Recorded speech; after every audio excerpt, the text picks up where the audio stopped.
भाई ये अपना लॉफ्ट है। आज एक बड़ी अलग चीज दिखाऊंगा, अगर पहले देखी हो तो कमेंट करना। ये देखो भाई, ये 2 जोड़े हैं, ठीक है। ये खाना ये वाला दिया था, लेकिन ये इन्होंने भी इसमें अंडे रख दिए और इन्होंने भी रख दिए। एक जोड़ा ये है और एक जोड़ा ये है भाई।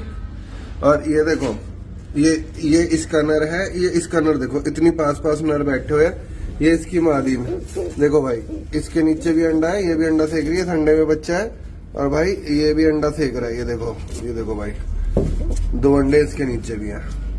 तो भाई कोई लड़ते नहीं है, कुछ नहीं है, आराम से चारों इस खाने में रहते हैं।